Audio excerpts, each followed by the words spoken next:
But chill out. That boy said chill out. Nah, but let's get to it. Welcome to another episode of Lit Talk Podcast, episode 16. 1-6. You dig what I'm saying? I am your beloved, most blessed host, Meech, and of course, we fully staffed today. All right, we fully staffed. We got the guys with me. Daddy G, what's going on? Man, I can't complain. I'm here today. I'm on the scene today. Well, no, I'm on set. No, I'm on camera. Because I was on set and I was on scene. But I was just in the back.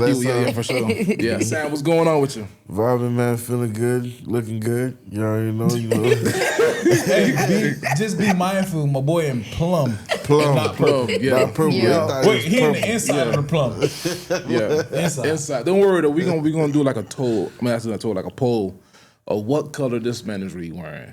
What color? What color? Lavender. It's definitely not. No, it's not lavender. It's not purple. Have you seen lavender? You know lavender, right? Yes. Isn't the lavender family? Definitely. But it's plum. Plum. This man crazy, man. Inside of the plum for me. For sure, right? So of course we got JJB in the back, Cliff in the back. You know what I'm saying? Jay on the ones and twos. With every episode when we have a guest, we usually say, this is a very special guest. Whatever. But this one right here is a very special episode, right?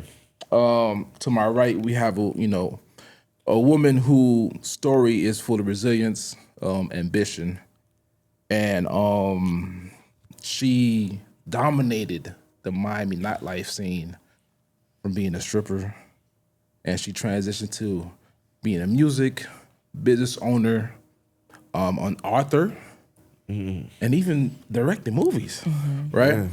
Of course, she truly inspires us when it comes down to not letting your past dictate your future. You know what I'm saying? Ladies and gentlemen, boys and girls, we have the one and only legendary Miami Tip in the building. Hey, yo. Which camera is my camera? Here? Right there. Okay. What's up, guys? How y'all doing? How y'all feeling? We good. What's going on with you? Too blessed to be stressed out here. Too blessed to be Look, stressed. everybody feels that. Too blessed to be slow stressed down, out just here. Already. We felt that. Yes, sir. Yes, sir. We definitely felt that one. though. Amen. But no, Amen. we appreciate you coming through.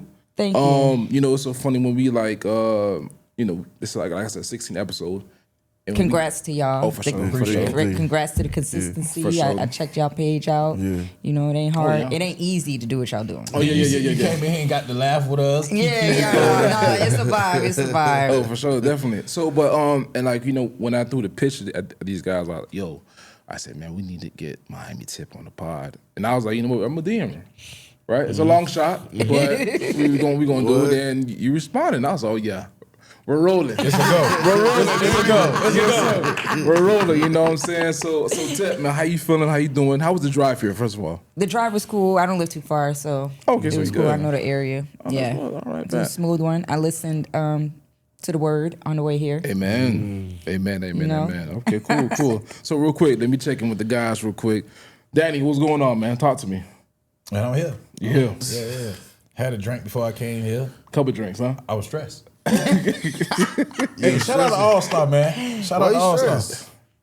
Bro, I don't win at every ball. Oh, Yeah. okay. Every mall. I don't call. Hey, boy, I don't know if it's gonna work today. Then you start to feel like you think the malls kind of losing the sauce, the drip.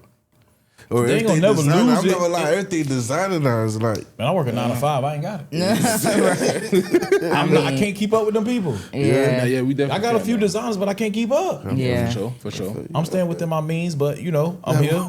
I found ball to ball. Yeah, huh? It was ball to ball. Yeah, I was at mall. I went to 2 malls. Which mall you went to? Aventura, Pembroke Lakes. Somebody say Pembroke Lakes like Westland. Yeah, Pembroke Lakes. That's crazy. Yeah, I like Pembroke Lakes. I don't know. So But I shop on Amazon and Fashion Nova, so See, and plus, females, y'all got way more options in the yeah, mall. we can wear Yeah, Walmart stuff like- and be Yeah, for sure. We, pull a millionaire in and Walmart. That's the crazy part about it. That's crazy. So shout out to All Star, man. They got me That's dressed crazy. today. yeah. They got me What dressed color today. are you wearing? That's a good question. It ain't purple and it ain't plum. It's in the middle of whatever it is. But I'm here. That's like a minty green. That's what it is. That's matcha. We do if not- that's plum, that's matcha. No, we don't even want his advice. That shit, he confused right now. We don't at all. He confused. Listen, I ain't confused. let me tell you something. Any stylist that want to check in, Sam need your help. All right. No, I don't. Hey, No. Hey, watch this picture. No, I don't. Hey, watch this picture we take, and y'all let us know who's the freshest. Oh yeah. Oh, because that boy got on jorts today. Look. He got on jorts today. That boy that boy put on his knees out today. He took over. What do you call it? Hey, Matcha? I appreciate you. Matcha. You took over for He me got today. matcha You let on, your knees man. out, I put mine up. Hey, you let your knees up. You put your knees out, I put mine up. All right. That boy's Y'all crazy. are crazy. But I'm good. On the sound. Sam, what's going on, man? Talk to me. Man, I'm feeling good. Looking good. Yeah, looking good. I was late today. You know, That's I'm like, always- damn. I'm like 1 for like 11 episodes. What number we on? I've been early one episode. 1 for bro. 15, coach. 1 for 15. And that was the last episode you was early. Terrible percentage. That's That was the last Y'all episode he was gotta do early. better. I gotta do better. For Oh yeah. That's the worst part about it. You was early for episode that you wasn't even on. Yo, Yeah, that's that the is crazy part. No, hilarious. I was on that episode. He was on that Oh, episode. I I was out. He was good. The one that she was on, he was on time. Y'all are That's crazy. I hilarious. gotta do better, dog. But man, hey, I'm not the focus today. Oh, The yes. Focus on Miami Tip. You Miami feel me? Tip. You want a That's what motherfucker we get off gonna that talk purple. about. I meant that plum. Yes, Miami. Listen, Miami Tip, like I said, is in the building. Again, we appreciate you coming through, blessing us, blessing this pod. Thank you guys for having me. Of course. So real quick, right? We just gonna jump straight into Oh, it. God. Right. We gon' You said you prayed today, so why you? I'm ready. Okay. so we gonna go in, we gonna try to go on order a little bit, right? We'll try. So for the people, I understand your name is Miami Tip, Yes. but you're not originally from Miami. No. Where are you originally from? I'm originally from New York, Long Island, New York. Long Island, New York. Yes. But I've been here since I was like 10, so Okay, so you can say. So let me ask you. So you moved from New York. Mm-hmm. Did you stay in Miami? no, we moved to Coral Springs. So hold on, we gonna pause on that now. What is wrong with Coral Springs? That's Broward County. That Brown. That's Broward County. Yeah, that's Brown right there. That's Brown. Hey, hold on. Also, y'all trying to say why my name Miami Tip? Is that the next question? Why is my name Miami? No, that was my question. That was my question. I don't know about them, but Yeah, Broward you said Broward Brown Tip. County. Brown tips are crazy. Broward Tip sounds crazy. So my name is Miami Tip because it started as tip drill, and then I started doing music. And when I started doing music, I kind of wanted to separate the stripper from the musician. And so by the time I was doing music, I was in Miami. So then it was like, why don't you just, everybody knew me from being the girl in Miami. It was Yeah. like, why don't you just call yourself Miami Tip? It's short for tip drill. You're not all the way taken away from leaving your brand behind, and you representing where you at. Gotcha. So Okay. Miami Tip stuck. Okay, so real quick. So let's not, because you fast forward a little bit. Let's bring it back. Okay. Let's bring it actually all the way back. All the way back. Let's rewind. Right. Okay. Give us a little brief when it come down to the young and rebellious Kenisha. Oh my God. How you know my name? Hey, hold on now. Hold on. Everyone did the research. Right? His homework. I like that. Okay. Yes, sir. Right. So give us, you feel what I'm saying, the young and rebellious Kenisha. The young and rebellious Kenisha. Well, when we moved from New York to here, I kind of was mad at my mom. And then I was in Coral Springs. Like, we come from the hood in New York. Coming here to Coral Springs, like nothing but white people, I felt like out sure. of place. Then I was still mad at my mom, so I would just run away every time she made me mad. And then I would run away to the hood of Fort Lauderdale. I had like 3 little homegirls. And we would be in Fort Lauderdale. I was part of a dance group. You know, we used to do the booty shaking stuff. Shout out to High Voltage, Extreme Measures. So that's how I kind of got my foot into performing and then traveling to Miami. And then everybody in Miami was different from Broward. So, yeah, I just hit the streets really, really young. Early, 13, I was running away. By 16, I was in a strip club. But I jumped in the strip club because we were broke. We were poor. And I was just tired of us not having. Then my homegirl, she was like 16 too. And she was already dancing. And she was like, girl, why don't you go dance with me? 16 is pretty crazy though. 16 is crazy. In today's world, for sure. It's for But how sure. you had the confidence to do it? Because and you know what I did? So all the girls back then was naturally fine and sex. They had a lot of sex appeal.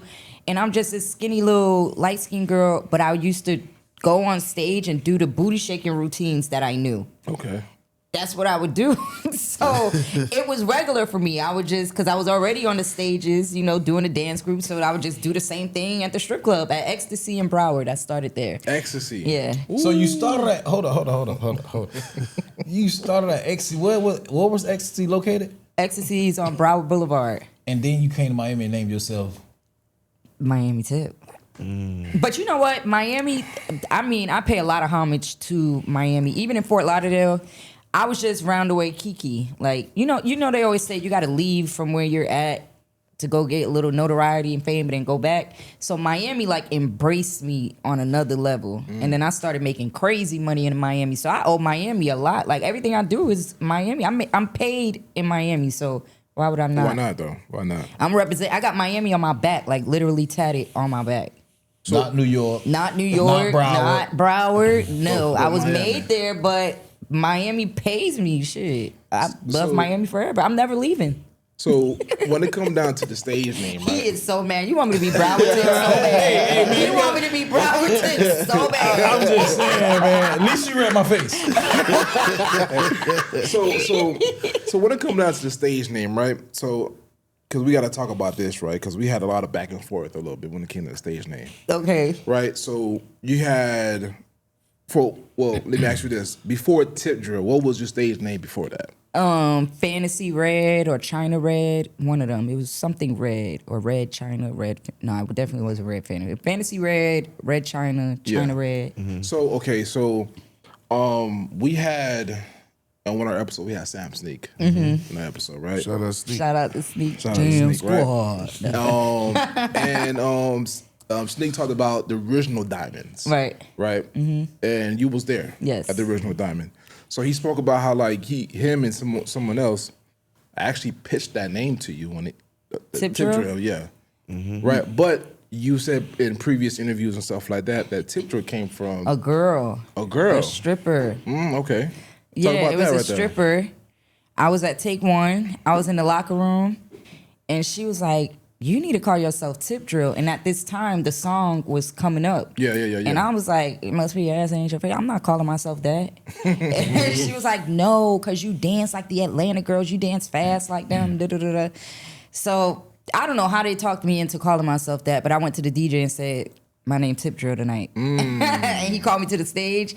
And it stuck. I guess the way that I danced and the name, it just went together and it was on from there. I don't think I would have been as memorable if my name was Fantasy Red this whole time. Fantasy Red. That's regular. That's like more basic. Yeah. Tussie's vibes. Tissie's vibe. Fantasy Red. Like, you're up on the Imagine me sitting stage. here, you like Fantasy Red Fantasy in here. Red. You know, that don't sound cool. I mean, Tip Drill, No. I don't like it no more. I like Tip. Miami Tip is cute. I'm about to get rid of Miami Tip too. Really? I'm just gonna be Kenisha now. No, It's hell levels. no. That It's don't levels count. in life when you grow out of certain stages, your name change. But you said That's like you being 50 years old and your name is Quarter Zip. That's crazy. Though. that's why. That's crazy. Yeah, that's crazy. Like, You got that zip on you? Hey, yeah. Hey, well, y'all boys heard from Zip? Gray hair and all. That's crazy. Yeah, no, I'm about to be Kenisha soon. So you going physically back to your... Rebranding. Yeah, you see my hair is not blonde anymore. I'm trying to just be regular. I'm trying to blend in. So basically that Take One situation was before you was dancing like with original Diamonds? Like No, I actually was at Diamonds first. I think that what I was doing was trying to see where I wanted to be at. Because I only worked at Take One in the beginning. I didn't like... Take One wasn't my... I made money there, but I didn't feel... I liked Diamonds better. Okay. So when I went to Take One, it was just kind of like testing it out. And then I went back to Diamonds. And then because of the pole tricks and all that stuff, Tip Drill really took off. So that's where you found your niche. Right. So, in the sense of diamonds, so let's transition to Kina diamonds, right? Mm-hmm. In the sense of like of course, like you said, your name Tip Drill. What made Tip Drill? Like, what type of performance that made you? I was everything their wife wasn't. God damn. I'm about to take off my hat, put it in my. I was everything their wife wasn't. Young, wild, hot, and ready. So I'm coming. Hey, boy, I had a long night. And flexible. I had a long night, man. Let's go to KOD, man. I want to see Tip tonight. Yeah. Yeah. Oh my god. Even if you didn't want to spend your rent money, you was going to spend that and some. So, Oh my God. speaking of that, so can I ask this? Yes. You know that meme that just he get the money like here, just take it. Right. So you know how now or then at the same time, in the same token, you know how the strippers go around saying, "Oh, you want to tip me for my dance?" Oh yeah, I wasn't doing that. They gonna throw it at you because you was Yeah, hot, I didn't young. have to. Yeah, and flexible. Yeah. Flexible. I wasn't, by the grace of God, I didn't have to do that. And that's not my forte. I don't know how to finesse. So I admire the girls that can. And if I could, I probably would have made way more money. But I don't know how to do that. And I didn't have to do that. I would sit down all night, wherever I was, and just go on stage and make what a lot of girls had to work all night or all week for in like 10 minutes. So I'm coming to throw my 2-week check at Tip. But a lot of people were doing it because it became a trend. Like, we going to King of Diamonds Monday to see Tip Drill. It was a thing. It was popular. You know how now it's a trend to throw money in a strip club? Like, they don't even care if a stripper's there or not. They're just throwing it because it's a trend and they're being filmed doing it. Right. It was cool to be seen throwing money at Tip Drill. No disrespect to you guys who throw money, but I ain't doing it. But you ain't seen Tip Drill. Yeah, ooh, yeah. There So you hasn't trying to say I'm gonna get my been, 2 there weeks has off? not been a Tip Drill since Tip Drill. Yeah, well, that's a good one right there now. Yeah, I'm briefly thinking. You know, I'm briefly thinking, This is damn, so would I like- threw my money at that? So in the sense of like, you know, giving up your rent money, what was like your signature move? I had a couple of them. I had one where I would drop from the top straight down into a split, and the pole is 35 feet, so I would drop. And this is Diamonds and King of Diamonds. I used to do that, but you was King of just Diamonds is scared, like, bigger. how you going? I was just always athletic, and I just a daredevil. I don't know. And then I always wanted to do what everybody else wasn't doing, because at that time I wasn't like fine and sexy like everybody else. I didn't have no sex appeal. No, I was fine. I was shaped, but I wasn't like them thick Miami girls. Because you was younger too. Yeah. You was young. Like, I had a body, but I wasn't like, damn, they was just sexy. Like, you know what I'm saying? But I had to be wild. That was the only way I was going to stand out. So that was one signature move, dropping from the top to the bottom in a split. And then another one was upside down, sliding down and stopping right before I hit the ground. Then I had another one where I would like be upside down and slide down and then flip off the pole. God damn, I had a couple of signature moves. I that would would give be you like, that check. Yeah, you would have. Especially if I flipped off the pole into a split. Yeah, you was giving it to me. That shit was coming. Yes, sir. Yeah, Yes, sir. it was coming. But I think even outside you of too my confident. tricks, everybody just liked my personality. I have stage presence. So is there a difference between a true exotic dancer and just a female just stripping? I mean, there's entertainers. I think everybody's an exotic dancer, but then there's entertainers, and then there's the stereotypical stripper And you definitely was an entertainer. entertainer. Yeah. Amen. Amen. Cause she I ain't gonna lie, thinking this shit, but she would've got me. Oh no, And for sure. there's like no videos. There's no videos of Tip Drill. It might be like one or two, but they're extremely low quality. But to even get the essence of what it was, there's no videos. So I can't go YouTube that. Damn. No, you can't. I ain't gonna lie though. That's just. I gotta go in the archives Lost because in I want to lost in find the out. archives, I boy. gotta go find out. I don't even like even cell phones back then. It came towards the end. Even if anybody has any footage on their phone, it's probably real grainy because it was like the beginning of the cell phone times. Ooh, it's safe to say then you're an OG. For Well, sure. I'm definitely happy there wasn't legend. any cell phones. Nah, you would have been viral. Because I would have been. Oh yeah, he would have been. Oh, that shit would viral. have. She would have been. Viral. Yes. What? Yeah. And I don't Videos, think I let would me- have liked it right now. It would have been cool then, but now it would be like, oh my God. Oh man. So when it comes down to the whole strip club culture, I know back then it was different. Money was different. Do you have any like crazy stories that you can share with us, like back then when like strip club was like at its peak? Damn, crazy. I don't know, man. They was wild. Back then. What? I had crazy stuff. You wanted like Especially how like before crazy? cameras, yeah. You said how crazy you want it? How crazy? All right, I I ain't want gonna tell crazy y'all. is when. She said like, I ain't gonna tell y'all. No, you gotta let that shit go. That's how I saw it in the face. Yeah. All right, what kind of story? I want the story when Uncle Luke come in the club, did the red button, did they hit the red button and the light came on? I don't think it was Uncle Luke. It would be like Floyd Mayweather, Birdman. So everybody running out there. Everybody running out. Lil Wayne for sure. Birdman, Floyd Mayweather, Drake. Not in the beginning, but towards the end, Drake. Because in the beginning, he was still coming up. Who else spent a lot of money? I don't know. It used to be like $50,000 Birdman I have sitting on the thing. Floyd Mayweather spending $50,000, $100,000. T.I. spent a lot of money. Hey, A lot of them came and spent a lot of money. Damn. So in one night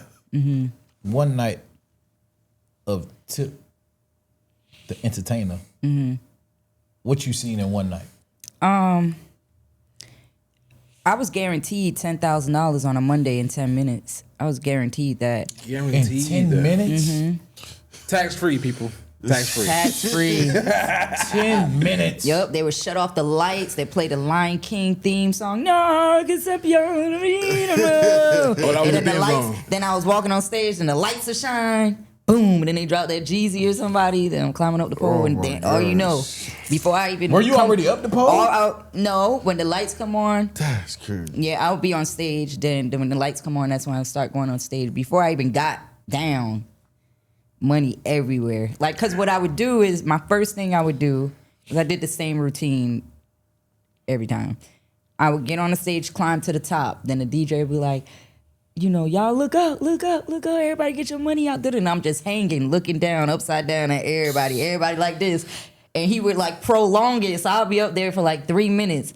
And then he'll be like, y'all don't blink. And then I just drop. And you'll hear the shoot. And I'll just, before I hit the bottom, I'll stop. And then they'll drop whatever the beat is or whatever. And everybody just throwing everywhere. God damn. So what you do after that 10 minutes? You go home, you get your bread, tip, Sometimes I would go home, but a lot of times I would. By that time, I could pick and choose who I want to dance for because everybody wants me. After I get off stage, Oh, hell everybody yeah, wants yeah. tips. So I'm like, who got the biggest bag? Right. So I'm choosing where I'm gonna go. I was able to do that. So what you saying, who got the biggest bag? How I'm gonna make the easiest money and the most money. In today's society, do you think, for the population now in the strip club, do you think the scammers are really interfering with the money you used to make back then? Interfering? Well, let me not say interfering. Do you think scammers are really messing it up in the club? Because today you made 10,000. You coming back to the same club to throw, thinking you gonna make 10,000, but you only make 500. I mean, it'd be like that. It was like that when I was making 10,000 on a Monday. But I would make 10,000 on a Monday. I'm going back to work Tuesday, 8:00. But I might make 500. But I also might make 3,000. It won't be as much as a Monday or a Friday. Right. But you know, it'd be like that sometimes. You're not always. I didn't always expect to make nothing. I don't go with no expectations. Because then you won't be let down or you won't be mad or whatever. I'll just be like, whatever I make, I'm cool with. But it was guaranteed though. Damn. Yeah. So you know, you say about Mondays, KOD Mondays. So, because I didn't know that was a thing though. Because I'm not gonna lie, right, respectfully, when you do your thing. You was in high school somewhere? Yeah, we was in school. We were trying to pass that test, that test. We had a game on Friday. Yeah, we right? had a game up. We play football. We got, so we wasn't. Okay, so how old are y'all? Go ahead. Nobody wants to Why say the fuck you gotta tell Y'all me supposed first? to be happy to say your I'm age. 35. Okay. 32. Okay. 31. I don't think y'all were in high school. No, Oh, I was probably in high school because I was like good 'cause 21, Lil Wayne 23. was shouting King of Diamond Mondays. Yeah, for sure. No, listen, the thing is, we heard about you. Right. Yeah, no, yeah. And I heard that I was popular like within the high schoolers and the college kids we and stuff. heard about you. We just Yeah. never seen you though. Right, You know what yeah. I'm saying? So we're like, damn, Tim. Damn, that sucks for y'all, man. That sucks for y'all. Yeah, trust me. So it's like, It's good for your girlfriends though. oh, Y'all can't be like, man, I seen this girl do this. Can you do it? oh man. Not, but even how you just explained the whole presentation, like how you was coming out with the theme song and stuff like that. Yeah. I don't think any strippers doing that right now. They don't. And they, like me, I was particular about my songs. I was particular about how the DJ presented me. But he did his own thing, but it was certain things that I wanted to be said. Right. I wanted to go on stage at a certain time. Like 3 o'clock was my time. I don't care how many people was in the club. If it was 2 people, if it's 2,000 people, 3 o'clock was my time. And I would pay whoever to make sure I go on stage at 3. Because even if it was 2 people in the club, I could still come out crazily, like with $10,000. You know, let me ask you this one question before I continue. Okay. BMF, you was there? No. Oh, I'm mad. I'm the era after. You mad? Nah. Ooh, wow. What you mad about? I'm mad and then I'm glad because I don't know what I would have gotten into. I don't know. I was definitely saved though because I don't know. They seemed that was the time to be alive for real. No, for real. I just missed them. Wow. As I was coming in the game, that's when they all got locked up. I had heard of them in Atlanta, but I wasn't even tip drill yet. Oh, okay. Got you. She was trying to figure out she was on name of myself. Broward. Brown tip. New York tip. Right. Long Island tip. Y'all are retarded. Oh man, so when it come down to, I mean, I can honestly speak, like I said, like we was in high school, but so from the streets to clubs, like you're like in the Hall of Fame. Yeah. When it come down to stripping and stuff like that. Let me ask you this question. In one word, describe the year 2012 for you. 2012. What the hell was 2012? Let me see.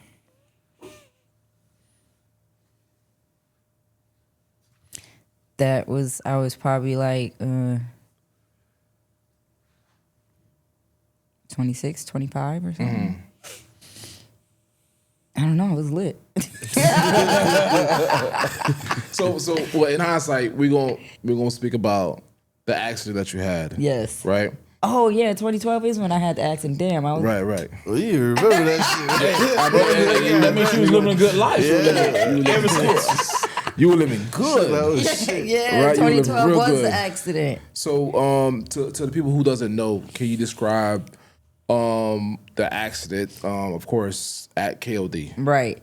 So remember we was just saying how I was just saying that I would do the same routine Yeah. for years straight, going on the stage, climbing 35 feet, dropping, making all the money. This is like the same thing for probably 2012, probably like 8 years or something by that time that I'm doing this.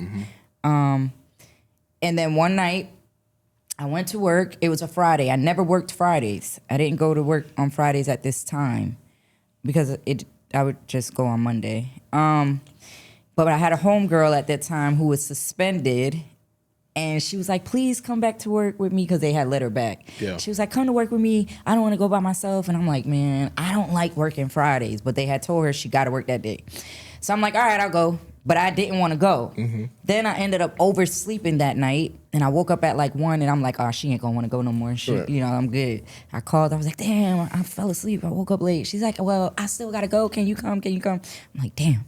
So I like to get dressed at home, but I just packed all my stuff and I went to the club. When I got to the club, it was dead. So I ordered 2 shots when we went upstairs. On the way upstairs, I ordered 2 shots. I took 1 shot because the other shot was for her.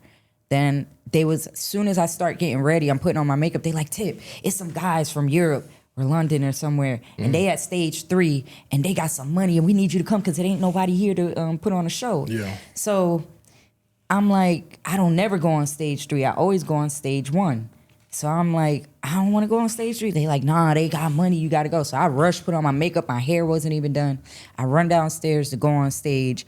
They did the whole presentation, the lights, Lion King. I get on, I go to the top. So I had this routine where I would swing they had beams on top of the poles. I would swing off the beams and then go to grab the pole and then do my drop. But when I was swinging back and forth, I miscalculated how far I was, and I went to grab the pole and didn't make it. Damn. Yeah, so I fell, and then there was a customer at the bottom of the stage. And he was sitting in the chair, and the chairs were like these, and I just bounced off the customer. So all the injuries I had, I broke my jaw. I had something with my obituary. So there's like a metal plate on the left side, my left eye, to hold my eyeball up because it was like sinking. Damn. A lumbar, something. I remember a lumbar. That's something in my back. My knee. I lost the kidney because the artery that goes to my kidney, it was ruptured. So 5 minutes. The doctor was like, if she would have got here 5 minutes later, she would have died. Wow. Because of how much blood I was losing. So the kidney's still there, but it's dead. And then my memory, my memory's crazy, but they said it's like post-traumatic PTSD from the fall. And then I was unconscious probably for like 4 days. Damn. And then I had to go learn to walk again. My knee, there was something in my knee that was messed up, and I had to like learn to really you know what I'm saying? For sure. So, but I think that fall was a blessing in disguise for me. So I'm happy it happened. Even when I woke up from being unconscious, my mom was like, I just woke up, was like, where's my phone? Because Twitter was popping. I've always been a social media junkie. And I'm like, I need my phone. I got to get on Twitter. Like, what is going on? I didn't even know what happened. That shit went viral. Yeah, the first tweet I made, it went viral. Yeah. And even when I fell, like, it stopped the world. Yeah. So I'm like the first person to go viral on social media, like the first influencer person. We heard about it, trust me. Right, that was crazy. Yeah. So when I did that, even still, I'm like, man, I don't know what y'all talking about, but I gotta go to work and get some money. So you woke up thinking about going to work? Yeah, thinking about social media and work. And then I seen God. That was the first time I talked to God. And I woke up and I told my mom, I was like, we're gonna be rich. Like I wrote it because I couldn't talk. Okay. And I wrote it in the letter. Like on a white paper, not a letter. I just was writing stuff to her because I couldn't talk. And I was like, we're gonna be rich. And you know, that's when I did the lawsuit with the club. I wasn't gonna do it. And then I did the lawsuit with the club, and then I stopped the lawsuit. Why you stop? Especially like going through all that pain and stuff like that. Why you stop? Well, okay, so initially I was gonna sue them because it was a white man that owns it, and he got franchise and stuff. So I'm like, man, y'all don't have no insurance. I failed because y'all roof was so how I fell. There was something that stuck my hand that we later now they're saying it was paint because there is like chipped paint. It was chipped paint up there. So I didn't know what it was in the beginning, but over time that's what they said. So I was suing them. But then as I'm suing them, the managers that worked there, we created a family. Like me, them, Sam Sneak. Like we always a family. Right. And so they was like, oh, you're going to make us look bad and you going against the family and you're suing us. I'm like, bro, y'all don't even own this. The white man owns this. Like, and he's paid. Right. Why would I not? It's a brand name. They would have been better off saying, look, go ahead and break me off. You know what I'm saying? They would have been better off saying that. Yeah. So they took it personal. But they were my family. I had love for them. And it started I felt guilty after a while. So I just stopped the lawsuit. And then right after I stopped the lawsuit, the white guy got some new owner, a new white guy that fired all they black asses. Wow. That's crazy. Yeah. Damn. Yeah. Now you wish you would have sued. That's what I'm saying. Like, but I mean, I ended up suing them anyway because they had this. I was away from the club. I had took 2 years off, and I just was at home. And then some lawyer reached out to me. He's like, "Hey, we suing the clubs for lost wages. Strippers are supposed to get paid by the hour." And I'm like, what? What? Like, in what world? This not even a real job. I never knew Like, that. y'all gotta clock in. So they've been overworking y'all and not paying y'all. Y'all paying them to work. Yeah. You could get some money. Now, mind you, I was the biggest girl. I made King of Diamonds. I was there from the first day. I made it poppin'. I set the bar there for all the other girls, everything. The man was like, well, since the lawsuit is starting after you fell or something, you're only going to get $10,000. I was so mad because I'm like, man, I need $500,000, $1 million. Like, what? But I was home not doing nothing. So I'm like, all right, well, I'll take the 10,000. I know that whatchamacallit, that medical bill it was more than $10,000. I don't pay nothing, so I don't know. I don't know. My credit's good though, so I don't know. What's you know what? What's better than throwing money in a strip club? Credit. This guy, that's That's my line right there. But you know what? Credit, things fall off your credit every 7 years or whatever. That was a lot of years ago, so maybe that's what happened. I don't know, but I ain't never seen it on there. Oh, yes, and I ain't never paid no hospital bill. I don't know. I didn't pay no chiropractor. It definitely been no what? I didn't pay nobody because we were all under the assumption that I was gonna sue. Damn. So they probably paid it all. I had a lawyer, everything, and I was like, you know what, sir? But you know another thing, I kept getting mad. I had to drive to the chiropractor way in Coral Gables. I was just tired of the whole lawsuit thing. It was too much. But I would have won big because they had no insurance. Yeah, that's crazy. I never knew like clubs don't really have insurance. No, they should. Yeah, they should. Yeah, but that's a whole nother bill. That's like having renter's insurance. Like, nobody really pays that. You might pay it for the first year, then you be like, Yeah, you're right. But they don't clock that shit when you don't pay renter's insurance? I don't know. Oh shit! Unless you're gonna renew the lease, then they'll ask again. Yeah, actually, yeah, for sure. Yeah, that's crazy though. So you said that you was gone for 2 years after that. Yeah. Did you even attempt to try to get back on the pole or like? So I was scared to just be in the club. The thought of the club scared me for the 2 years. It was PTSD. Yeah, I was scared. What I did, I had a scammer boyfriend. He took care of me for the 2 years.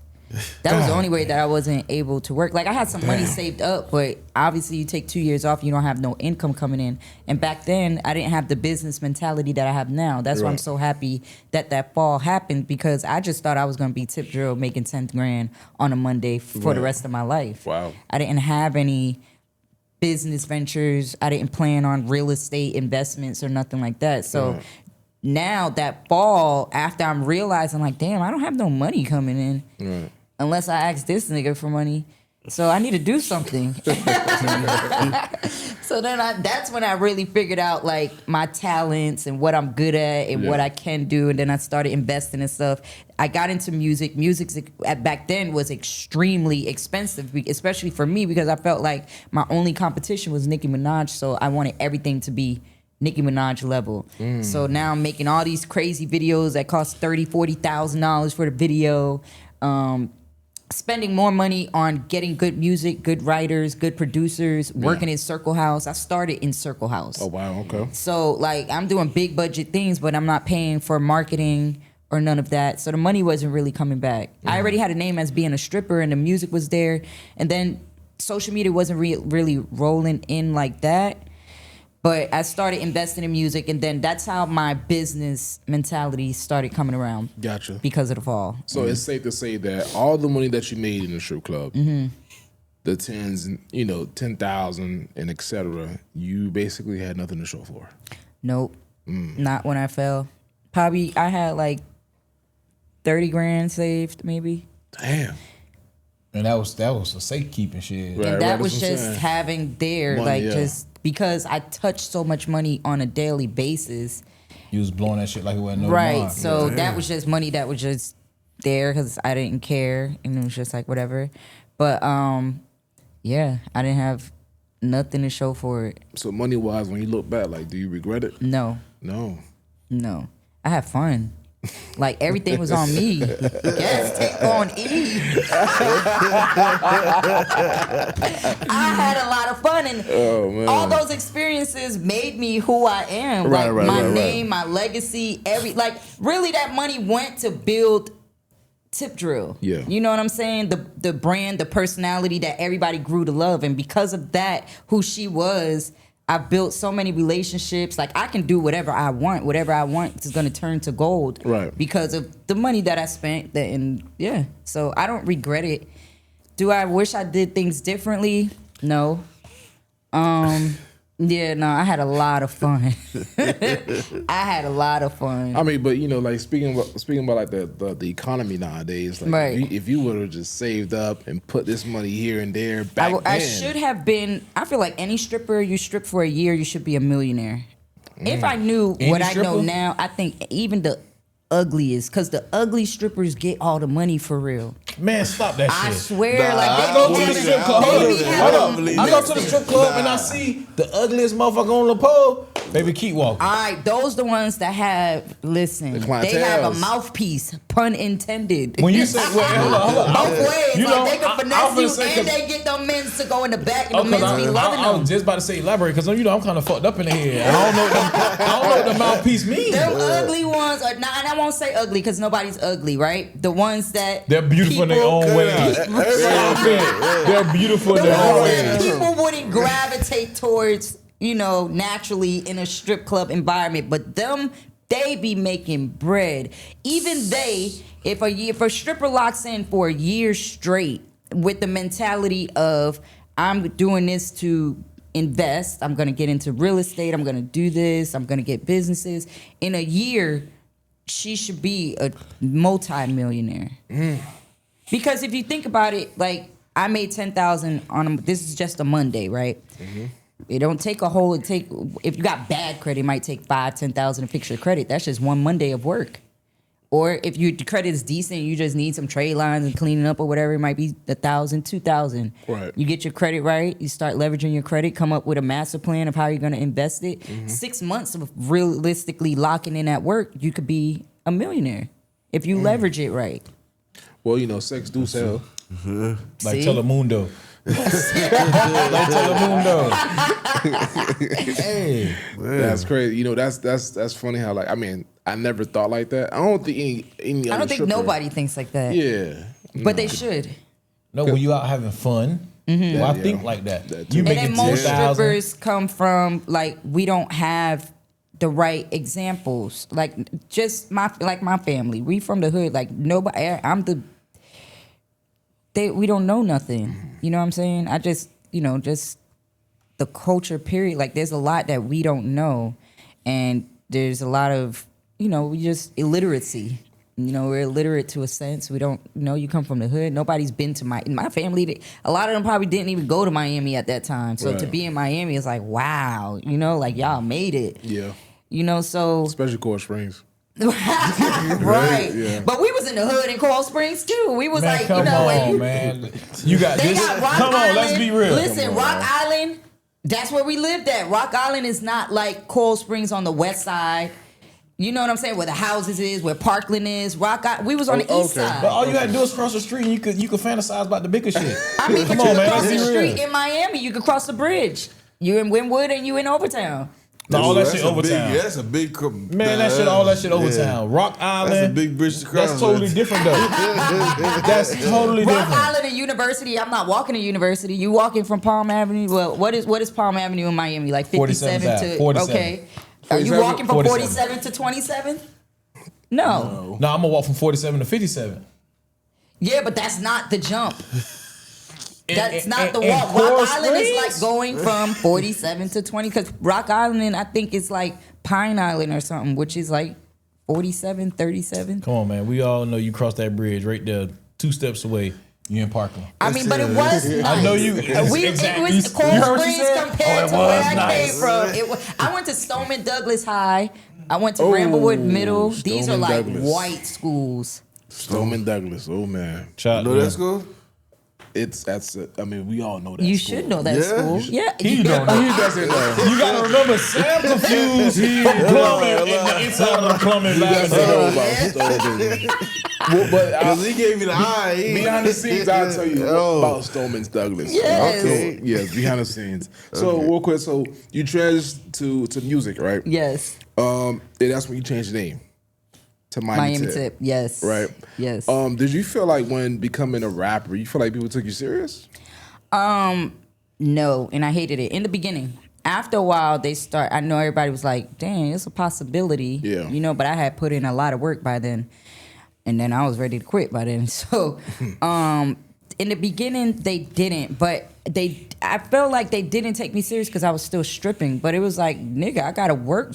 Music is expensive. The DJs had their hand out. Video out. It wasn't, like back then, it wasn't you can make a $300 video and go viral and make your money back. Like, I was spending money on music videos, the DJs, the writers, the girls, the cars, the clothes, the whole lifestyle. So, it was... The music was different, and I just had to... Right. Because I know, like, when it came out to strippers, like, correct me if I'm wrong, though, like, you had the Cardi B's, like, nowadays. Stripping to music. What I say, Amber Rose? I feel like Amber I Rose. started that epidemic. You feel like you started that? I started it feeling... I think I definitely started the epidemic because it was like I was doing it first. Okay. I just didn't... On some Soulja Boy shit. Tighten up. Yeah, I did it first. I was doing it first. Now, I always say that I seen Dime Piece. She was a dancer, and she always had a love for music, but it was just like a hobby. Same thing with Nia Lee. These are two girls that I was in the club with that I knew they rapped, but they just did it as a passion. Right. When I started rapping, I was trying to do it to make the money back, like really doing it. And Instagram had just started coming out, so I feel like I was ahead of my time. Instagram wasn't really like that. And then a woman rapping, a stripper rapping, they wasn't embracing it then because I was before my time. Right. And then Cardi B was a personality, and then she started doing the music, and she kind of broke the floodgates. For sure. She definitely did, though. Yeah, and it was and once she did it, it was like, oh, this really can be done. When I was doing it, everybody was like, I don't know. And that's why I wanted to separate my name from the stripper name. If I came out a little later, I would have just kept my name Tip Drill because people would have accepted it. Right. But do you feel like that was on the support system or the crowd, like the Miami crowd versus the New York crowd? So like by you having the Miami For crowd sure, over because here and everybody Cardi B, down here, yeah. you know what I'm saying? It's Yeah. pretty like... She definitely, I think for me, down here, everybody had their hand out. Nobody could see the vision. It was like, I'm a part of it as long as I could get paid. But it wasn't like I'm going to be a part of it to help you because I see the vision and we could be big. Yeah. It wasn't like that. So the support system, yeah, it wasn't there. And then the people I had around me, like we all trying to get, like nobody knew the business. Nobody knew the game. It was something new for all of us. So I feel like we just was ahead of our time. That's crazy, though. But it looks like when it comes to support, Miami's been on that. Yeah, It wasn't... You feeling the hard times of Yeah. You should have connected with Trick Daddy. I've was Trick always Daddy had a timing. relationship with Trick because his dad raised me. His Oh, dad that's was something. the king of the strip clubs. Oh, that's Like we wild. created Diamonds, King of Diamonds with Trick Daddy's dad. I had access to Trick, but I just think I didn't want to ask nobody for help. I didn't think nobody would help me because for me it was like I got a point to prove. Even though I'm a stripper, I can be a rapper, so I didn't want to ask nobody for nothing. Right. But I did ask for features. Like I got features from Ace Hood. In the beginning time, Ace Hood because he was popping back then, and I was like, I just knew I was lit. Briscoe. During these times, I had Trina in the video. Then as times went on, I had XXX Tentacion and RIP. R.I.P. Trina, who else? Fetty Wap. Fetty Wap. So you were known in the rap industry for Rapping. It came to that point. So what you feel like you failed at? Because I paid for all this stuff, but I didn't pay for marketing. So I had the product, but if I'm known in Miami and nobody knows me in New York, like people knew me, but not for that. So if they can't hear the music and it's only going so far, and like again, at this time, social media wasn't big yet. It was still like everybody trying to figure out what social media is. Right. So I wasn't paying for marketing. Like I would pay for World Star. World Star was World Star, popping at that time. Yeah. I would pay for World Star. Definitely. Underground radio. Not even that. I just wasn't paying for promo. And I think that's where we failed at, because I would spend 30 grand on a video but have no money for marketing, which was dumb, because like now you could spend 200 on a video, spend 30 grand on marketing, you out of here. Yeah, you're done. You out of here. You get 30 grand. Like you could do a lot with 30,000 in a $200 video right now. Hell yeah. You ain't lying about that though. But it was, that's where I feel like that was the only thing that I feel that was the reason I didn't blow in music.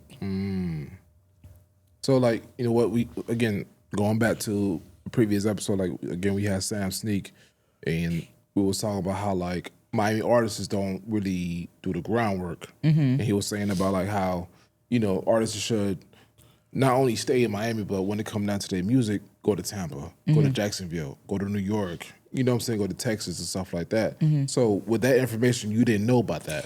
I was doing that. I went to LaBelle, Florida. Like nobody even knows what LaBelle is. That's the one like city. Basically. I never heard of LaBelle. Look it up. We was going. Okay, so I was touring with Bigger Rankin. Bigger Rankin was big for hitting the chitlin circuits, which is all these small little towns. So that was one thing I did. I always paid to go on a Bigger Rankin tour. So I would hit those little cities, and then I would also travel Florida. But the reason I was traveling Florida is because I was a stripper. So my stripper name was there. I wasn't showing up to dance as a stripper, but I would be hosting, and I would make them play my music. And then back then we had mixtapes. I would hand out the mixtapes, go to the gas station, put the mixtapes out, and things of that nature. But that was probably the only like marketing that we did. Bigger Rankin's tour was, I feel like every artist, I'm not sure if he still does it or if there's anyone like Bigger Rankin, but that was definitely artist development for me. Wow, okay. And that was like $2,500 every time you travel. I'm sure the price done tripled now. Jeez. But it was $2,500 every time you traveled, and I did it a lot. That's crazy. But I just wanted to be around Bigger Rankin. Like he had the sauce.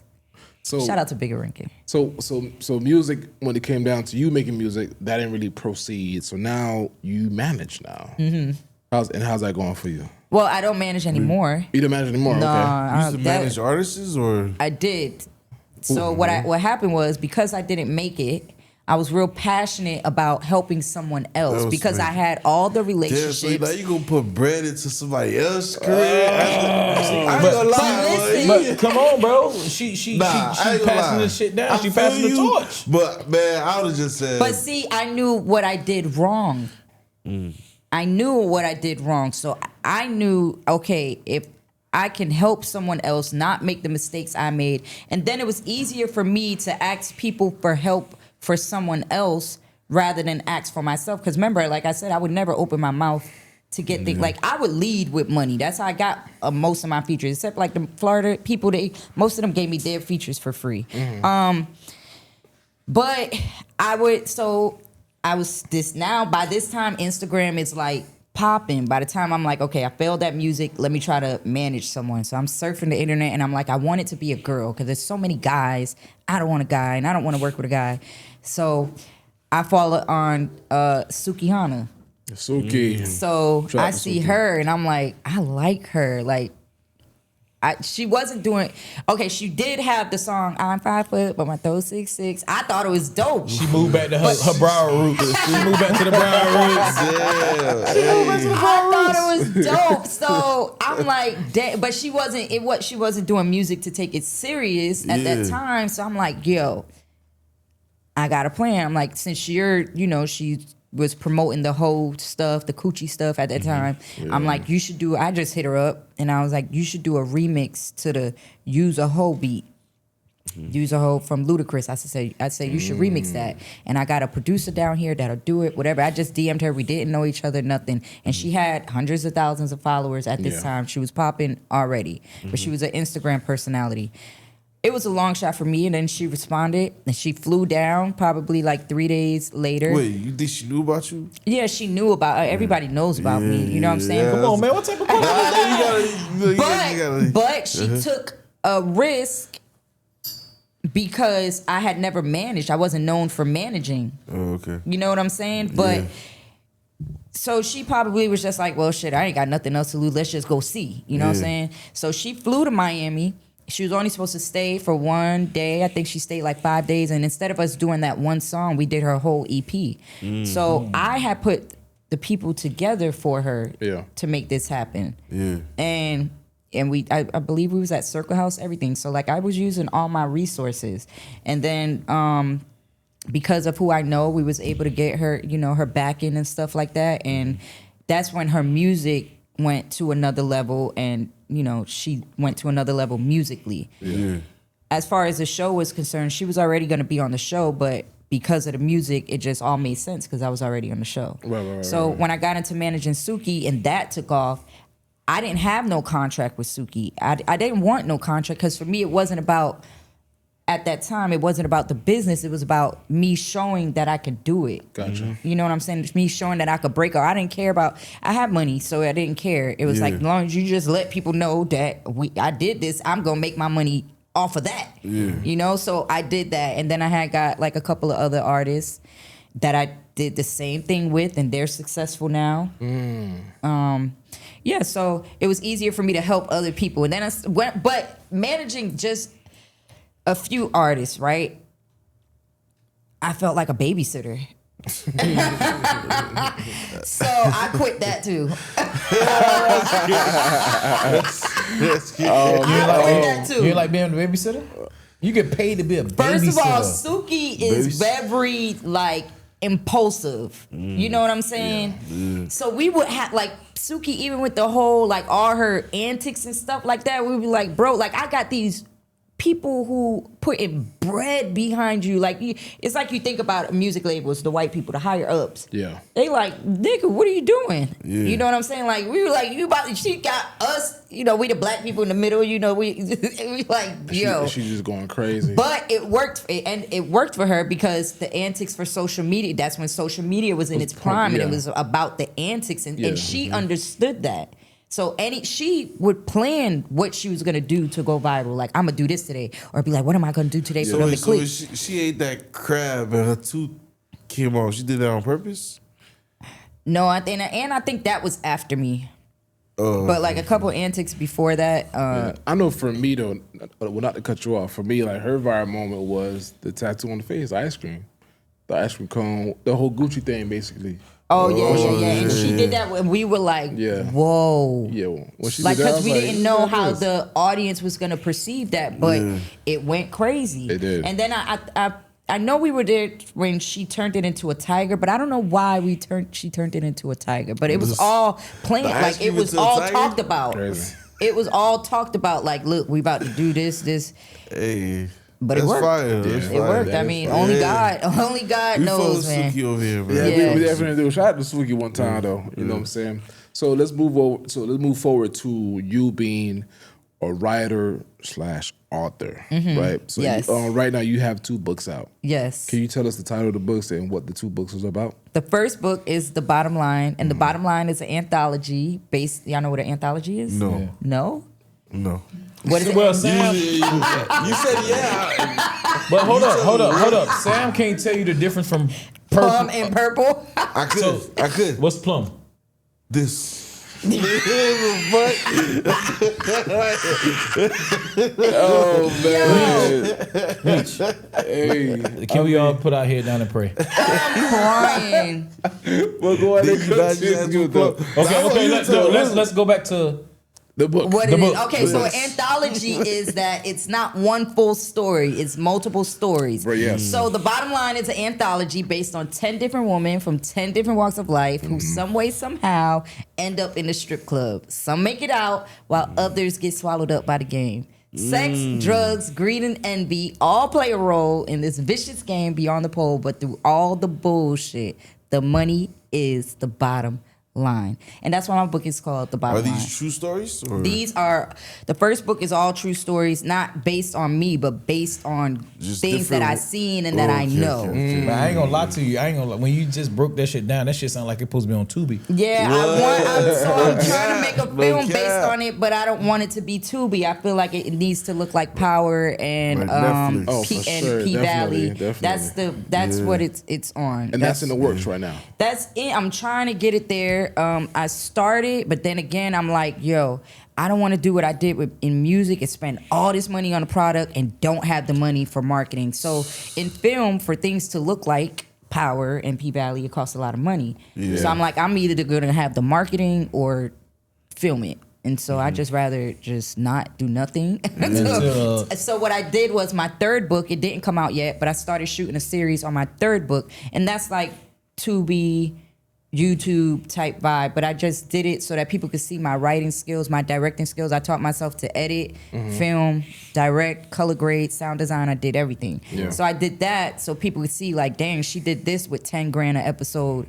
If we do invest in her and give her money, we could see how she can make, I did it for the possibility of turning The Bottom Line into a lit series. Right. So what really inspired you to write a book though? So I wrote this book the 2 years I took off from dancing. Oh, okay. That's what I was doing. When every time I got bored or mad or depressed or whatever, I would write about my time in the strip club. Yeah. But how I became a writer, I was always a reader and writer. I always wrote stories as a little girl. I always got on punishment, and my mom would make me write, look in the dictionary, write words and the definitions, and that's how I just learned to love reading. I always had to read when I got on punishment. So that's how I became a writer. So during the 2 years that I wasn't dancing after I fell, I wrote the book, but I wasn't looking at it as a business because I didn't know. Yeah. I just wrote the book, and then in the midst of me managing and stuff, and when social media was in its prime, I just posted the book, just like with no strategy behind it, nothing, just posted it and wrote like a little something. But I was known for doing story time on Twitter. I was big for that. Okay. I was known for doing story time on Twitter. So now I was doing it again on social media, on Instagram, but with a book that I had actually wrote. And I sold books I didn't even have on the first day. Like when I promoted it went crazy from there. That's like, I wrote that book, that was 2012, 13, whatever. Then I started learning. I'm like, dang, this is a business. So then I mastered the author game, self-publishing game, and then here I am, I still live off that first book. But the thing is, that book is needed now more than ever. So now it really goes. Yeah. But I just don't like telling them stories no more because I'll be like, bro, I don't even represent this anymore.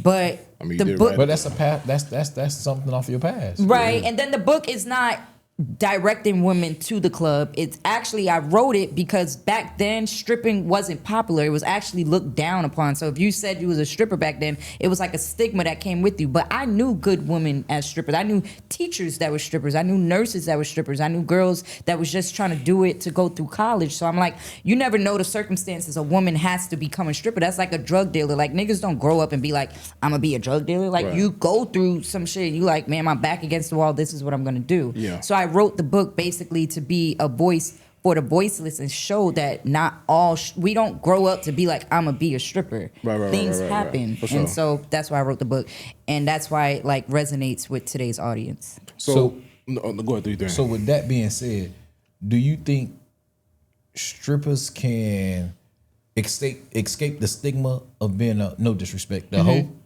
A hoe. Yeah, because I don't think nobody looked at me as a hoe. I was an entertainer. I mean, I had some hoish ways, but I was young. I was a stripper. I was lit. I was popping. I had access to whoever I wanted, I could get. Strippers now, I think it was worse back then than it is now because now it's just a trend. Like girls are rich going to be a stripper just because they feel like the biggest influencers, this is how they got access to the celebrities, to the basketball players, to the football players, and that lifestyle that they show on social media. So now young girls is like, I just want to do it to have access to that lifestyle. It's not survival mode no more. That's different. Right. I mean, so back then you out there really, I'm talking about bending that pole versus nowadays they just going to pull for fun. Yeah, First of all, the for niggas fun. don't even go to the club for the strippers no more. They're going to the club to be filmed throwing money. So the girls, all they do is smoke hookah and film the niggas throwing the money. Stop So it, the niggas man. is throwing the money at the phone. They not even throwing the money at the booty. They throwing the money at the phone. Like, Yeah. so they can post like, yeah, nigga, I spent 10 grand last Right. night. So come here, baby. Let me get you a hookah. Yeah. Yeah. And so the strippers don't even entertain no more. They don't have to. I don't knock it because I'm very I understand times change. So I don't hate on nobody. It's just it's different now. They don't gotta Now work. they throw the money for competition now. And then now the strippers, they look like the rappers. They got big diamond chains. They got Rolexes at work. Like, nigga, I went to, my hair wouldn't even be done. That's crazy. I was wearing like Walmart 2 pieces at one point. Like, these girls is, they look like rappers now, Wow. but they're not Yeah. the stars of the club anymore. Yeah. You know, We were the stars. It was an all-star team. It was like 10 of us. Yeah, he So you was not tagging that people no more. in when you come off the stage. Yeah, it was like a show. Like, it was like 10 of us. There was a Black China. Black China was different, but she was popping, but she wasn't tip drill. She could walk on stage and she just had a sex appeal. And then she had a look. She was bold. She wore the colored hair. She had the bang. She was, everybody had a different thing about them, and it was just a team. It was a real show, like a production. You're right. Mm-hmm. And we would do the same thing every night. Why they stop that? Why is I think social media changed the game. In a good way or a bad way? I don't think it's good or bad. It's just life. The world, Earth rotates, Evolution. nigga. We gotta move as the world moves. yeah. Nothing is. It's not good or bad. It's just different. Yeah. For sure. I agree with you. So what would you tell your younger self today? Invest. Oh, today, like I Yeah. would have told her what I would have told her to invest. I mean, I don't know. I'm tip drilled. I'm 35. We ain't gonna, I'm 38. I love my age because I look good. you 38? I've experienced a 38. lot. Yeah, I tell my I had age time to proudly. experience you. What the fuck you got That's going on? why I said, Nah, I like, they get were you. in I high get school. you. Y'all I did, get you. yeah, I y'all were get in you. high school. I You was see probably you. sneaking. You was I probably see- sneaking outside I or see you in the something. club, but you was the dancing. Okay. Yeah, you was in there. Yeah, I was nowhere near the club yet. So what would you tell the Like- younger Miami tip if you had the knowledge you knew now? To save and invest. You been multi-millionaire, boy. No, for Yeah, sure. I would She tell. wouldn't even came on the pod today. No, I probably would have, but I'm still, in tune with what's going on and gonna do things that, you know what I'm saying, make sense, things of substance. So I look for substance. When I scroll y'all page, you know what I'm saying, I understand visions. I know what's going on. And it has substance and value. So that's why I agreed to come. That's why I do a lot of things that I do. Yeah. So going back to the book, right? I know you talk about it's deeper than like the whole glitz and glamour thing, right? I mean, I think I asked earlier. So when it comes down to like any horror stories or just like just like the crazy horror? stories, horror stories, Did you say whore? No, I said horror. The horror, my bad. Horror. Let me curl the R. Right. When it comes to the horror stories, or just like, because I know in that type of setting, it's a lot of money, drugs, and stuff like that. I'm not gonna say you, but did you witness a lot of women that indulge into that? Of course, and I did too. I didn't start drinking until 21, but I was popping pills before that. Popping pills. So I was on ecstasy. You should have did it bad. backwards. Yeah, I did it backwards. I was so scared to drink or smoke But she was confident about popping pills. because it didn't require me rolling up and it There was didn't no require fancy back then, too, me though. having a It was hangover. fancy, no fancy back then. Right, so, the drugs was real. Yeah. That's why, I mean, for like 2 years, I was definitely hooked on ecstasy in the beginning of my time. And then that's when after a while, Molly started coming out and the drugs just was different. I just stopped. Yeah. I just stopped. But then by the time I stopped, that's when I started. No, actually, I started drinking at 21, but I would only have like 2 drinks. After I fell and I came back, that's when I turned into like an alcoholic. It was like I had to be drunk as to go on stage. Because you were scared? Because I was scared, nervous, just everything. So that just started a downward hill of Why drinking. ain't you just stop doing that trick? That's it. Just do some other shit. Because it made money. I mean, it's kind of hard. Like, even at the office, 10 I mean, grand.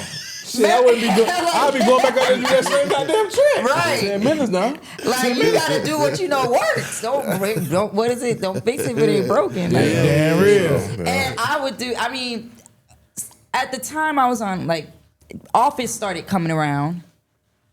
I was working at office, so the ceiling was a little lower. Shorter, yeah. So, you The know, drop was a little less. a little intense. different. Yeah, it's a little less drop. Fall so far. And it was crazy because I would still do the slide drop, but it would be like, phew. That's crazy. Yeah, the O is different, right? Yeah, So at the office, did you make? Were you bringing out the same amount of money? Yes, we was okay. The office started the scammer. That's when the scammers started coming around, getting lit. They were already out, but it wasn't like a popular, trendy type, flashy thing. The office is where they all just. Yeah. And so we was making the same money, and then by this time, King of Diamonds had fell off anyway, so everybody was going to the office. Yeah. It fell off because of you.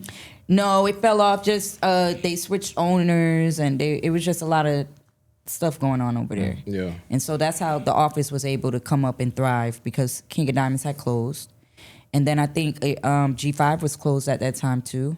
So office each club had a run by itself. It was always when another club started coming up that the other one would just fall off. And you gonna find Tip in the next office, in the next club. Yeah, Fuck that. I'm moving on. For sure. yeah. Damn, so right now I think G5 is the only one. We ain't called G5 no more. Well, Taboo. Taboo. Taboo, yeah. Taboo. So in the book, right? I know you talk about 10 women, right?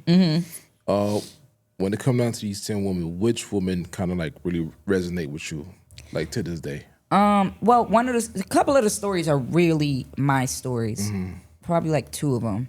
And the rest of them are just women that I know happened. So I feel like all of them, because I've seen everything. All those stories are real stories. Right. Yeah, I see But that. I just changed the names so that the girls wouldn't know that I was talking about them. I even changed the location. Like I put in New York, some of the girls was in New York. They started, everything always ended up in Miami. Yeah. Like even one of the stories were inspired by Black China and her mom because I knew their situation back then because me and Black China were friends. Right. So I wrote a story about, I just inspired it. Oh, wait, she on was in them. KOD too, right? Black China? Yeah. I'm trying to, yeah. But I changed the name. I forgot what I changed it to. So I don't know what I changed her name to. But if a girl's name was Diamond that I was talking about, I probably called her Sapphire in the book. Okay. Like I would, just so they don't. course, But I'm like, yeah. they might not read this anyway. But I didn't think I didn't think it was gonna get big like that. Now, what if they read your book and like, oh, that bitch is talking about me? They calling you up like, hey, why the fuck you talking about me right now? Your name's not Sapphire. Yeah. Legal wise, you can't do that. And then at the end of the day, there's like, you ain't the only stripper that done, certain right, stuff. yeah, for sure. Yeah, you're right about that. So real quick, with this this quote that was in the book right here, right? And I want you to expound on it. I wasn't willing to sacrifice my money for love, but I was willing to sacrifice my love for money. How do you feel about that? Like today age. Today age. Say what did she say again? That's the end of one of the stories, right? Right, yeah. So I'm gonna repeat it one more time. I wasn't willing to sacrifice my money for love, but I was willing to sacrifice my love for money. Yeah. I mean, a lot of women, they in the clubs, you kind of put up with certain stuff for the money. You could be with a man, like I've done that a lot of times. Like you'll be with someone, and it's like You be like, damn, like, ugh. Right. This ugly motherfucker again. I gotta go satisfy this motherfucker. Not in that sense. In the sense of you dealing with a man who has a girlfriend at home, and you can't call him all the time. You have to wait until he gets to the club. Okay, so I had a couple of relationships where the nigga had a girlfriend at home, right? But when I go to work and I come home, I want my nigga to be home. I want to be able to call him, but I can't because he's home with his girlfriend, and then I gotta wait till the girlfriend go to work until he call me or come see me, and I'm like, nigga, you know who I am, and I gotta wait for you, but I would do it. I would really wait and be his girl, like whatever, because you know why? Because he was also paying, like you know what I'm saying? He would come to the club, make it rain on me, so it was kind of like, okay, well, I guess I'll wait until you call me. You know what I'm saying? Thinking about that. So, since you said that, right? So sometimes if you know I'm throwing money at you every day, I only come to KOD on Monday just for you. And I say, hey man, you could do way more outside. We could establish more outside of me just don't. Why would you rather take the money in the club than hanging out outside if you know I'm coming to throw thousands that means on I don't you? like you. You just want my money in the club. I want your money in the club because guess what? I'm at work. It looks good. It makes me look better. I can get drunk and listen to you tell your lies and whatever, act like I care all night. But if I gotta go out with you in the daytime, you talking about let's go to dinner, and then I'm sober, I'm outside with you, or you want to lay in the bed and watch a movie, and I gotta listen to you lay up on it. No. I'm just come see me at work, babe. But that means she don't like you. Damn, you gonna call him bae too? Yeah. But, Damn. But if she likes you, she gonna take off work on a Friday and go out with you. Because you gonna pay the same shit anyway. He might not, but you think of it like in stripper terms, it's like an investment. All right, I'm gonna go out with this nigga and tell him, oh, I took off of work for you. I'm not even gonna ask him to pay me, but I know he's gonna come in the club and throw it on me anyways. And you see why I say this won't go to the Premeditated. I don't do it. Premeditated. You ain't trying to with that. Like you ain't with what though? I'm not throwing my money on strippers. You don't. I mean, I don't want to first pass her $100. I'm gonna pass you a drink, baby. You ain't gotta pay for this drink. I got you. No, he's just against giving. That's I don't get it. Shut up, because you went plump. Okay, so why go to a strip club then? Why not go to a regular club? Because they tell me to come, and I'm just all right, but I got you. So you go with your homeboys. That's not like, I got you. I don't want to see these women degrade themselves. You don't just go up. I mean, you just gonna get up and just go to the club. Yeah, I ain't doing it. You ain't doing that. Nah. Okay. Nah, I don't want to see you degrade yourself, baby. I like you. I get the black is beautiful. Black is beautiful. The money thing, I get it. You feel me? I'm the type to give. You feel me? Just get that 50, get that 100, get dance just properly. Vibe. I hear you go. Yeah, just vibe. I like those men too. I see you. I would get them at the bar, like.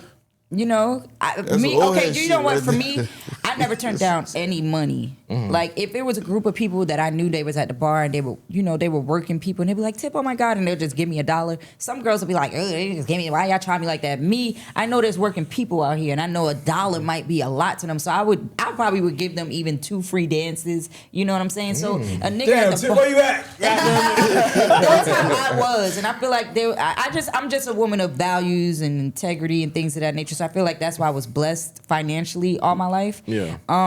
But men at the bar that only have $50 or $100, and I don't want to say only because $50, I could do a lot with $50. But I've always looked at it like that. But even a man giving me $50 back then, giving me $50 before I go on stage. That's 5 songs. That's $50 before I go on stage. Yeah, that's what song like And I could pay for gas with $50. That's all right there. You gonna work. So I like men that. Well, you buying drinks? I need more than drinks. So you know Sam gonna cut that. I know I can get 50 up out of here. Let me go see what. Ain't nobody in here anyway. Everybody else here. That's that nigga over in the red. That nigga in the plug.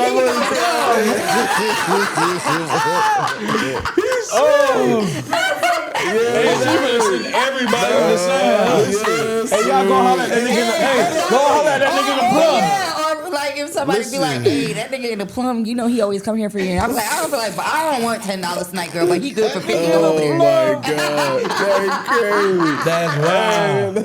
That nigga in the plum go dumb. I know why I'm here.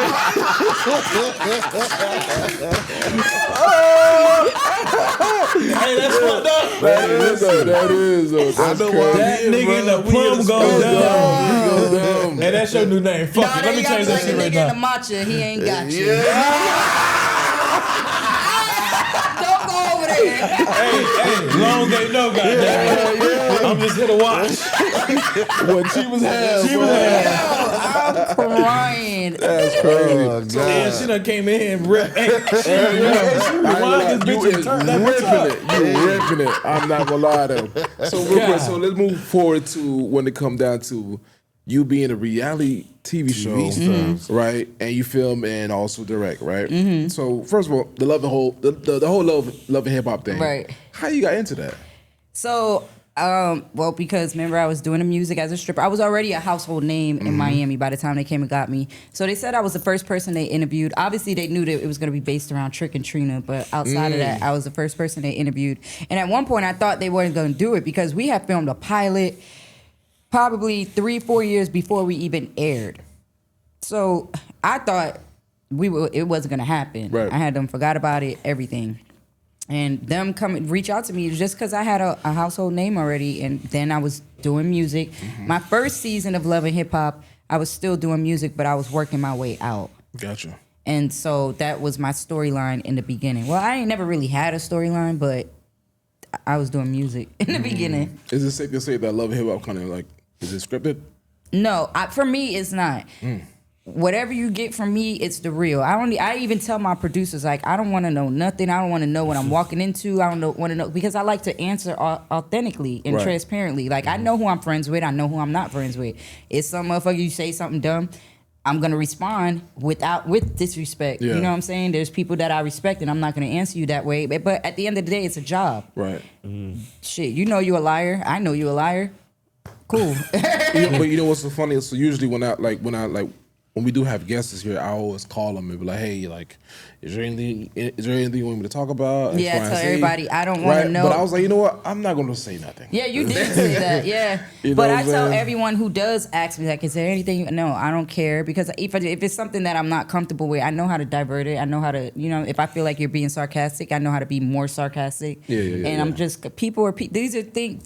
Those moments are the best moments, anyways. But I know how to maneuver, For sure, definitely. so I don't really care. It's like you gonna give a motherfucker that look like, yeah, fuck boy, yeah. You know this shit going on. I mean, I'm very transparent, and I don't have no shame in my game. Right. This is our first time being a human. We all trying to figure it out. I don't give a damn. Like, I done had wild stories. We can talk about some shit. I was young. I been trying to tell these boys, man, listen, man, just let that shit go. You know, like you say, we human. We human. Like, Don't things look at me happen. funny. I haven't done anything that's just like, oh my God, you shouldn't. Like, Yeah. it's this life we live in.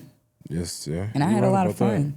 So when it comes down to the whole feeling thing, well, first, how you even got into Oh, that? wait. So, yes, back to the scripted thing. Sorry Okay, to cut you scripted, off. Yeah. I hate when the cast members say things are scripted, because the producers cannot create a story unless you tell them.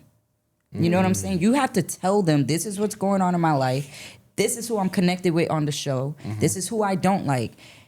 Based on who you don't like, they're going to set it up so that y'all see each other. Yeah. You know what I'm saying? Based on who you do like, they're going to set it up so that y'all see each other.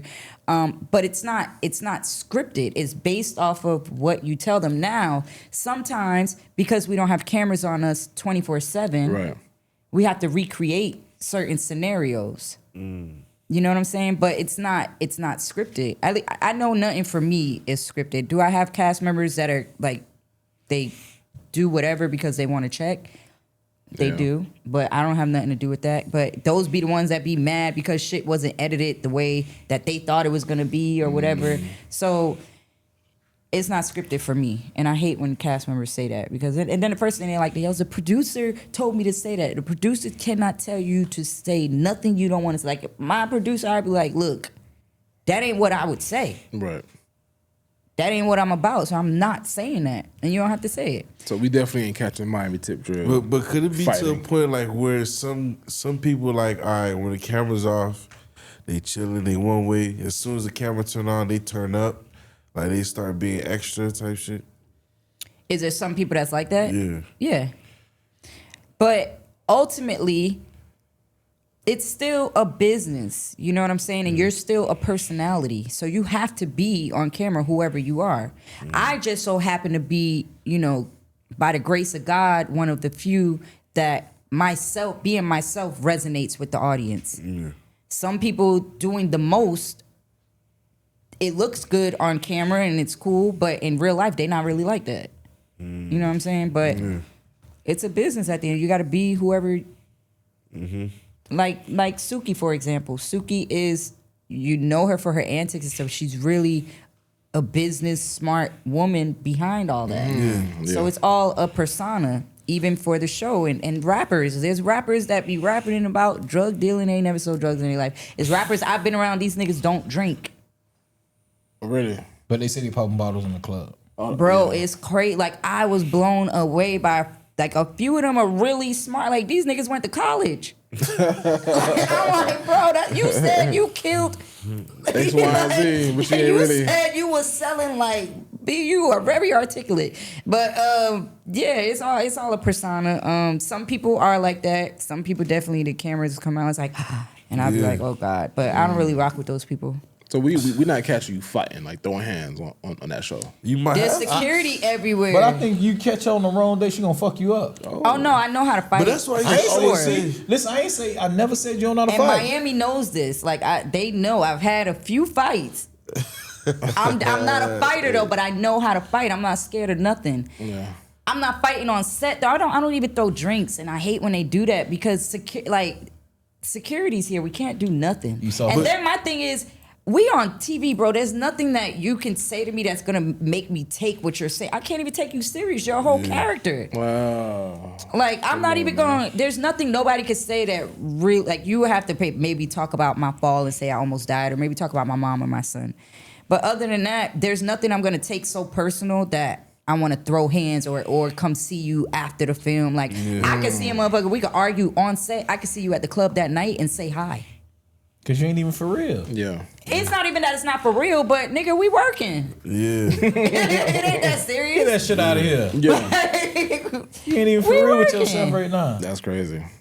I'm just one of the few. I understand what's going on, and I don't take nothing personal. Yeah, so you're probably just one of the few. One of the few, So because there's the people rest that are probably just extremely be, emotional. Some of my cast members that really take it to the. I'm like, bro, Yeah. if we were not on TV, I wouldn't even be by you. So I they wouldn't even ain't, be they ain't here. even worth to be in your circle. It's not that they're not worth it. We just ain't in the same. Real. We're not compatible. No, I in have the real, same okay, circle. like my real friends on the show is probably like Trina, Joy, Bobby. Those are my real before TV. I Yeah. got years in history with them. You know what I'm saying? Trick too. Anything outside of that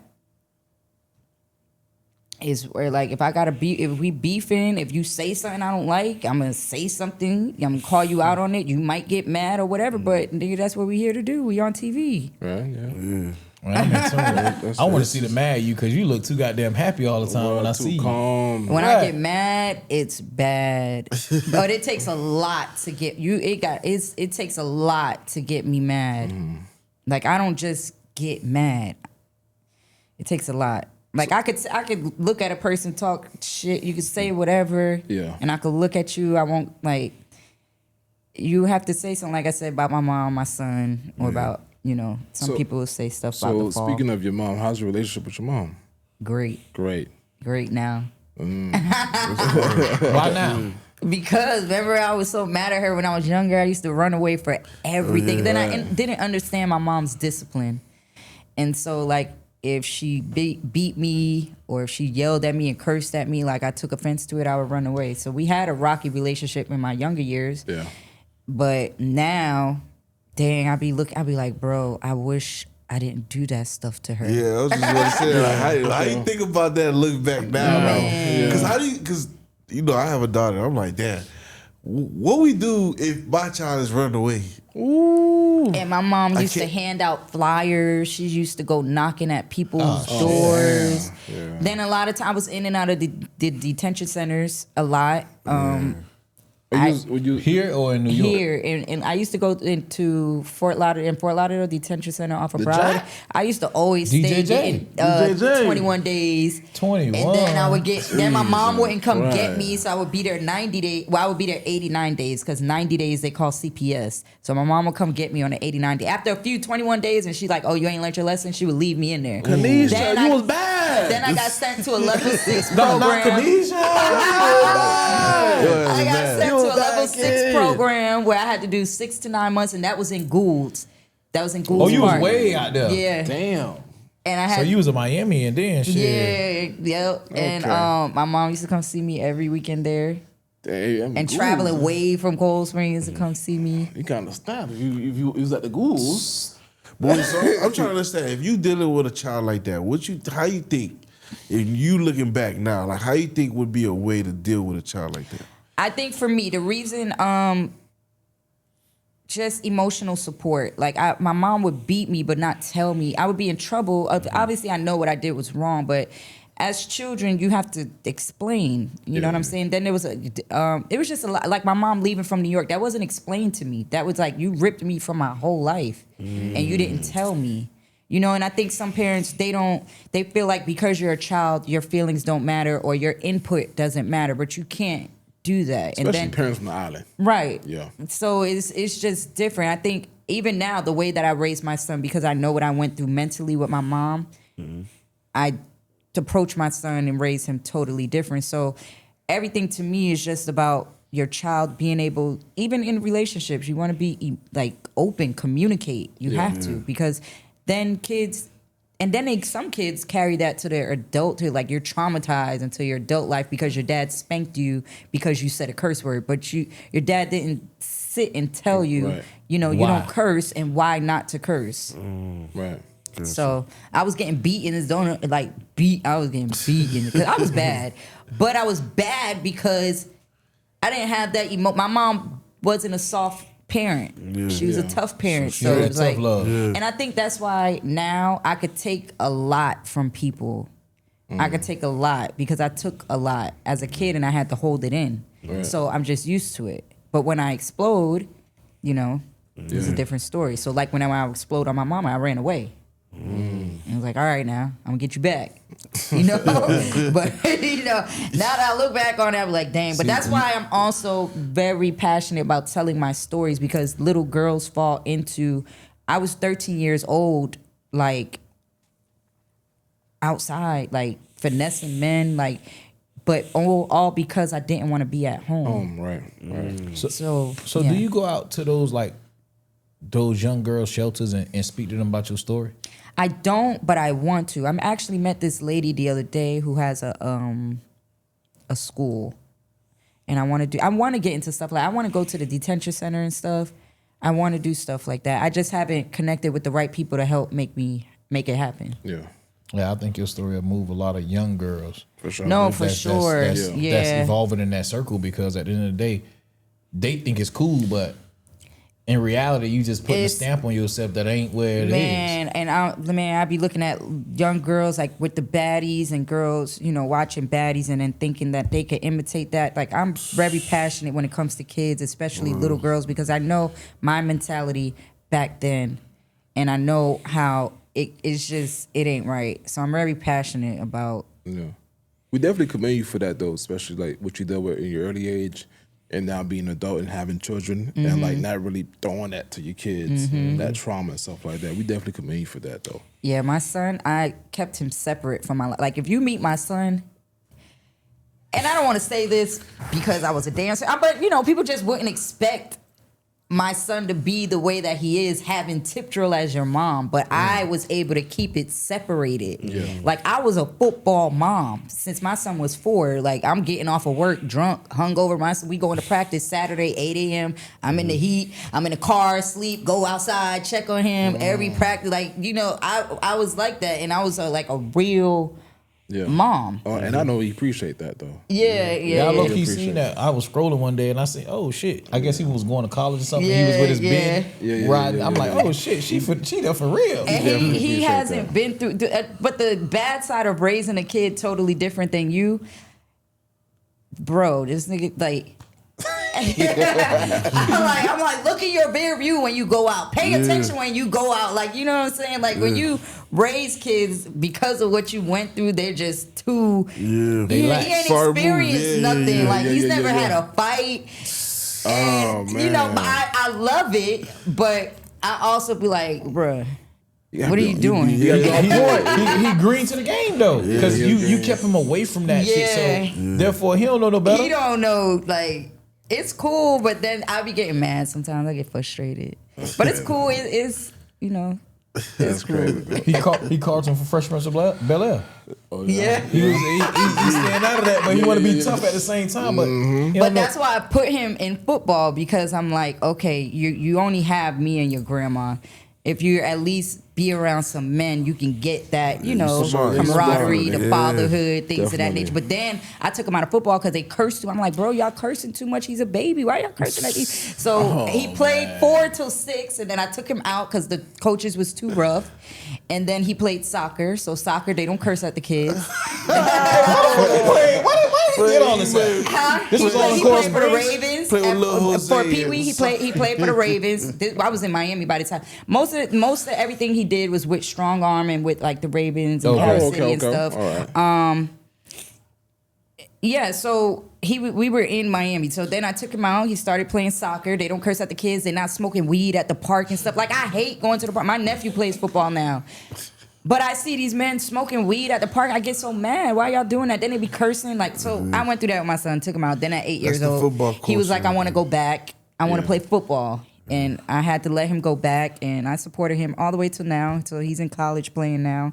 That's good. I don't like it, though. I'm like, dang, I should have made him play something else. God damn. What? Football? You got to let the man be a man. They hit them too hard. Now, I'm not, That's the shit I'm talking about. And then I be wanting to call the coach for everything. Like, bro, what are you doing? No, but this, I'm not going to lie. So we play football, though. And nowadays, like, just being older, you know what I'm saying? When I look at that, I'm like, damn, boy, they hit a little bit too hard. Boy, with the bullshit. I ain't gonna lie, I'm with you, shit. I got hit that first time. But I said, fuck that. I'm taking my time to baseball. Right. I'm like, see, ooh. my next child is not gonna do football. God willing. Your next child. My next child. So you know what? Before Hold up. The fuck? Hold up. Too fast. That mean you single right now? I'm single. God damn, bitch, you moving on too fast. Listen, the reason why I'm moving too fast, because I've been people. I'm from I had to find out the motherfucking you talking. We gotta know this now, man. Y'all gonna tighten up, man. Don't worry about that. That's what I'm saying. Next child. Hold on. Put me in. I'm from tell Tip, meet me at the home. Y'all are retarded. But real quick, before we end the episode, right? We had discussed this question earlier, right? We'll talk about, you know, like when men, you know, come talk to you and stuff like that, trying to holler at you, especially nowadays. When they ask for your number or, you know, stuff like that, your Instagram. By you giving the Instagram, do you think that's like a sign of rejection? Like, be like, you know, I ask you, like, hey, you know what, let me get your number. Be like, nah. You get my Instagram, but bro. here's my That means Instagram. I don't like you. That means I ain't interested. If I get, I'm gonna give you my number because I want you to call me right now. Right now. But if I give you my Instagram, I'm not interested. Now go ahead, my guy, talk. Ding, ding, ding. That's what I'm talking about. Hey, ladies and gentlemen, boys and girls, Miami Tip in the building. Great episode. Follow us on Instagram. Subscribe to our YouTube. This was a great episode. I told you it was gonna be a special one too. Yeah, it's special episode. You know Was what it I'm saying? special? Hell yeah. We did it. We did it. You know, we did it. I know everybody gonna be happy. The men, a lot of men. niggas gonna tap in. Oh, yeah, for ladies sure. gonna tap in. Definitely. I ain't gonna lie, they gonna tap in on that plum. That matcha, that's what they gonna tap in. Hey, no, hold up. They don't want the matcha. They want the plum. They want the plum. Marshall versus Plum. Which one you want? All right. You know what I'm saying? Hey, episode 16, man. Let's Talk Podcast. We appreciate y'all. Peace.